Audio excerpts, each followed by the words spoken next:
Borgward Isabella TS. In a decade where German roads were increasingly filled with the polished precision of Mercedes-Benz and the rising ambition of BMW, Borgward quietly carved its own lane. And at the center of that effort sat the Isabella TS. At first glance, it was easy to overlook. The design was soft, restrained, and perfectly proper.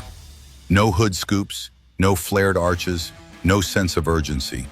Just an elegant little coupe or sedan that looked more at home outside a university or museum than anywhere near a racetrack. But the TS was not built to show off. It was built to perform. Under the hood sat a 1.5-liter inline-4 engine, tuned for 75 horsepower. On paper, that figure seems mild, but paper never tells the whole story.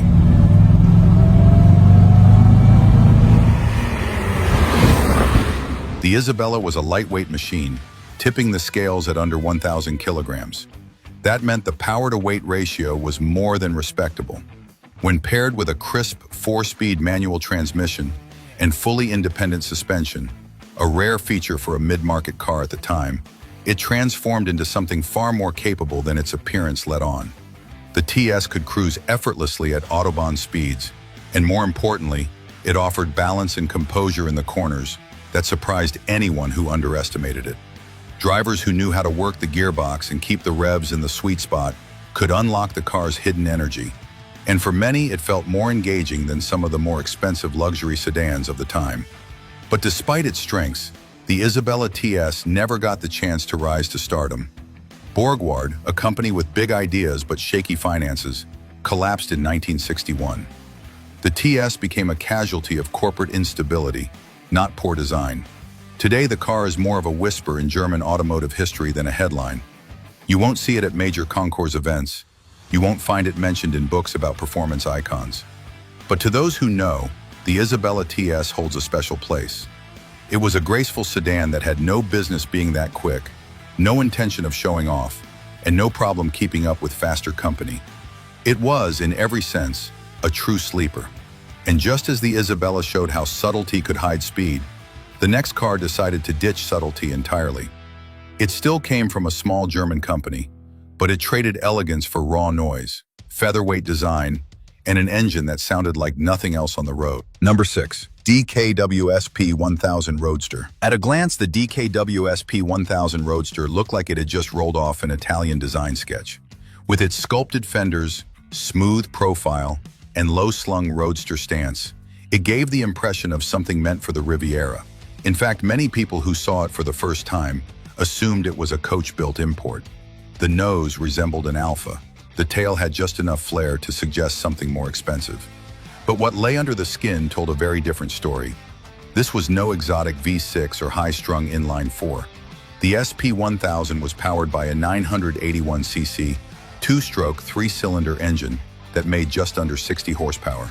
And yet, that number told you almost nothing about how it drove.